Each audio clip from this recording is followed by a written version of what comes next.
If you want to move away from modern medicine, if you want to discover healthier alternatives for your family, if you want a healthy body, then you're in the right place. Hey beauty, I'm Alexandra. I'm an author and clinical research nurse who discovered that Jesus is the source of true healing. I am the Lord your healer. Exodus 15:26. Hey beauty, before we jump into the episode, if you're tired of being tired and don't know where to start, grab my free guide, Feel Better Naturally, Simple Faith-Based Steps to Overcome Fatigue and Chronic Illness. You'll get practical biblical steps you can start today. No overwhelm, no gimmicks, just real healing God's way. Go grab it now at herholistichealing.com/free. Let's get into the show. Hey beauty, the creator of heaven and earth is obviously creative. I was listening to a podcast called Chasing the Kingdom.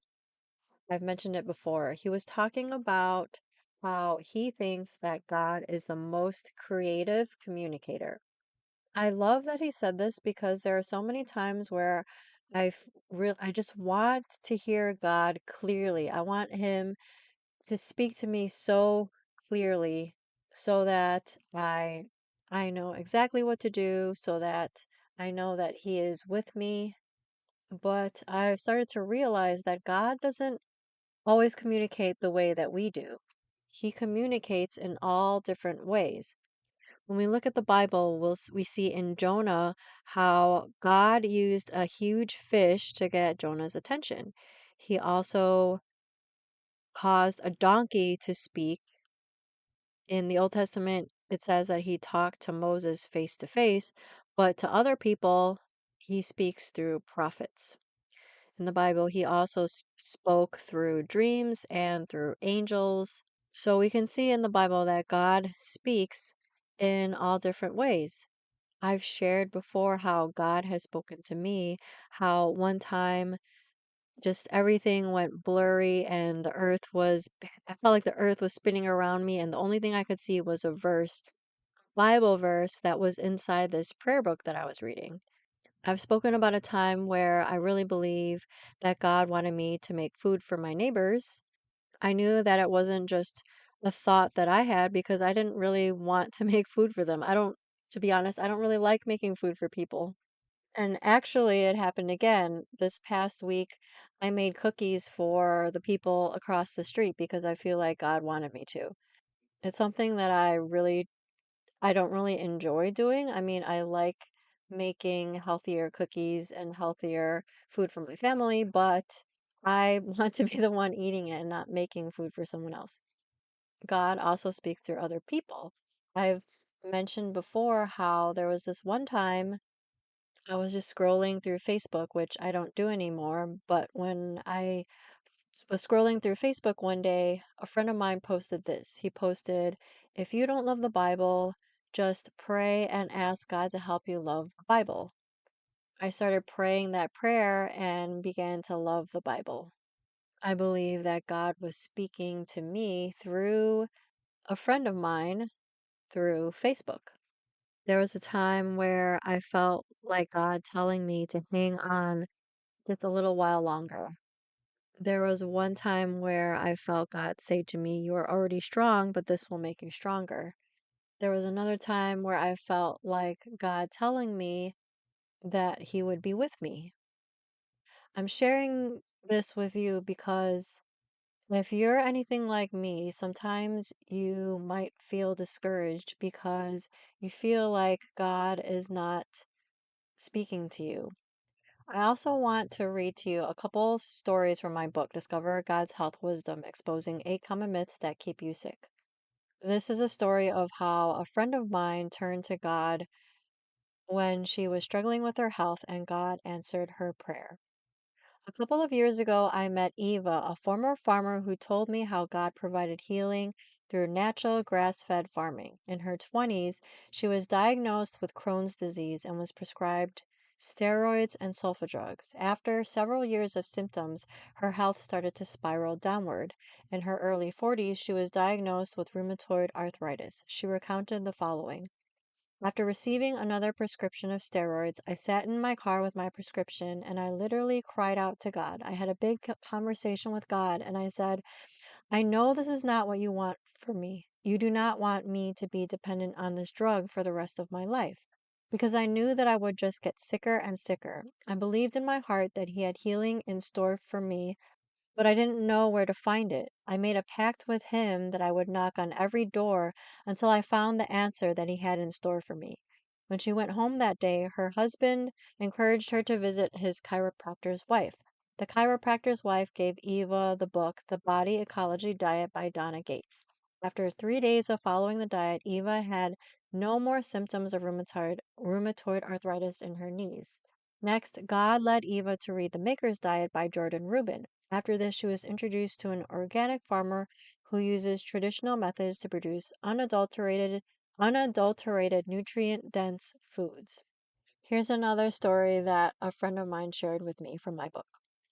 Whenever we lack wisdom, God invites us to ask Him, the one who is omniscient, all knowing, and true wisdom is given generously. I was healed of 23 years of Crohn's disease, a complex, painful autoimmune disease, by nothing but God.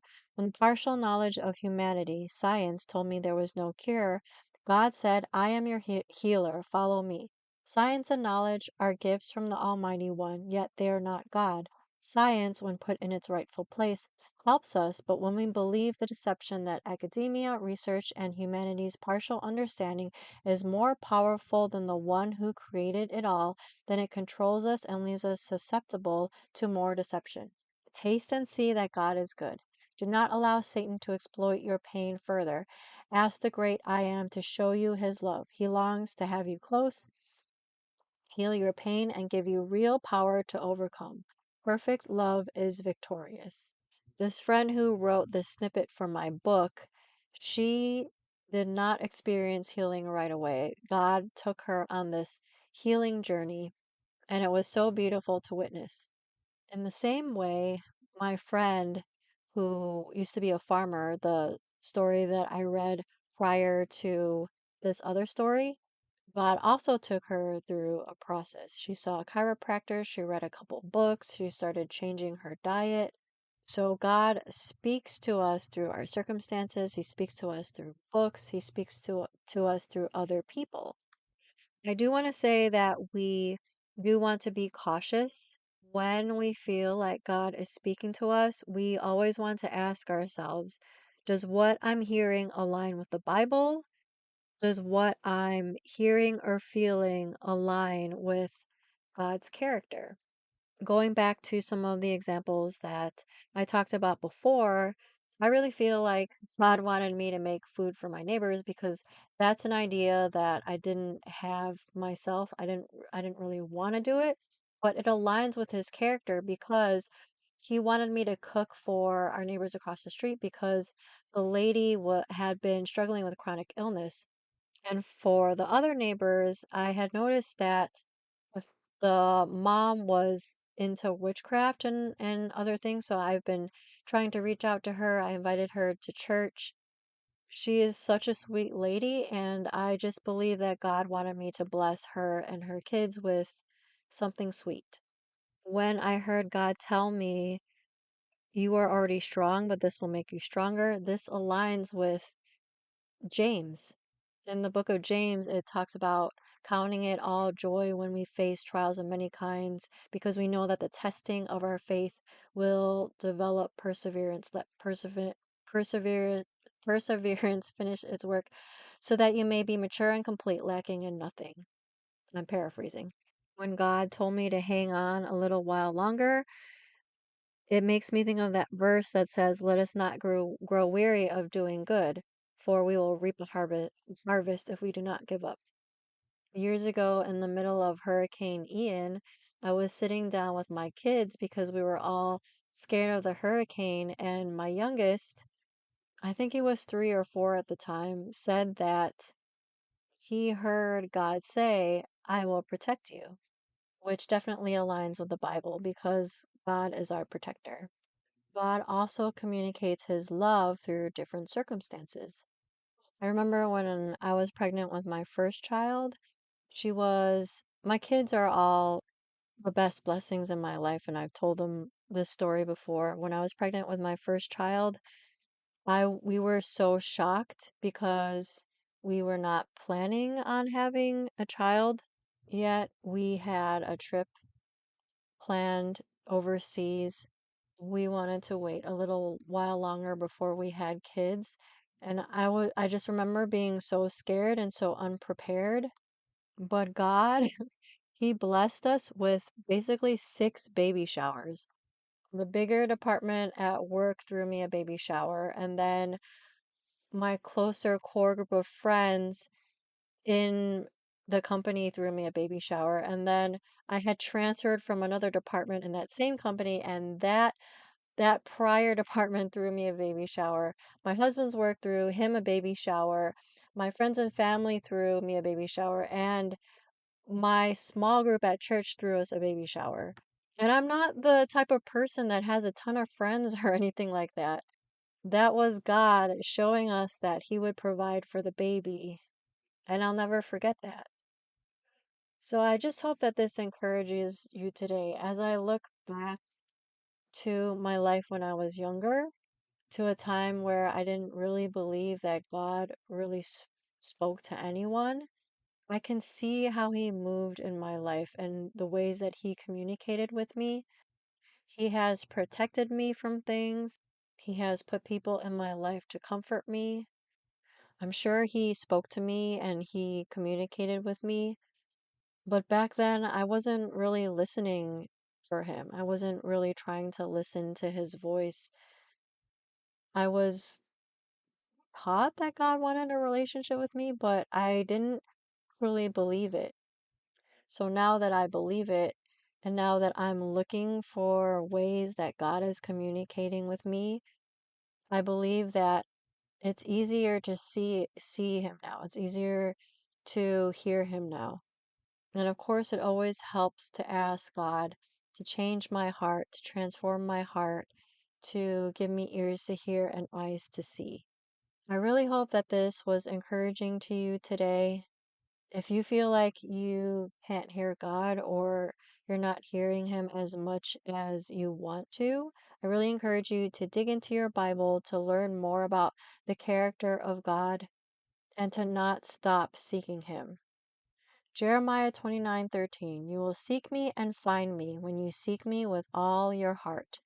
James 4:8, draw near to God and He will draw near to you. Proverbs 8:17, I love those who love me, and those who seek me diligently find me. Isaiah 55:6, seek the Lord while He may be found. Call upon Him while He is near. Matthew 7:7 through 8. Ask and it will be given to you. Seek and you will find. Knock and it will be opened to you. Luke 11:9 through 10. And I tell you, ask and it will be given to you. Seek and you will find. Knock and it will be opened to you. For everyone who asks receives, and the one who seeks finds, and to the one who knocks it will be opened. If you're ready to take the next step in your health journey without the overwhelm, then don't miss my free guide, Feel Better Naturally, Simple Faith-Based Steps to Overcome Fatigue and Chronic Illness. This is for you if you're tired of feeling tired, stuck in cycles of symptoms, and searching for natural healing that actually aligns with your faith. Just head to herholistichealing.com/free. Of course, it's completely free and designed to help you start healing today, one simple, biblically rooted step at a time. Thanks for listening today. If you like what you heard, would you take a minute to leave the show a review? If you want to connect with me, you can go to my free community. The link is tinyurl.com/holistic sisterhood, or you can go to herholistichealing.com. Matthew 11. Come to me, all who labor and are heavy laden, and I will give you rest. Take my yoke upon you and learn from me, for I am gentle and lowly in heart, and you will find rest for your souls. For you is easy and my burden is light. This content is for informational purposes only and is not meant to be medical advice.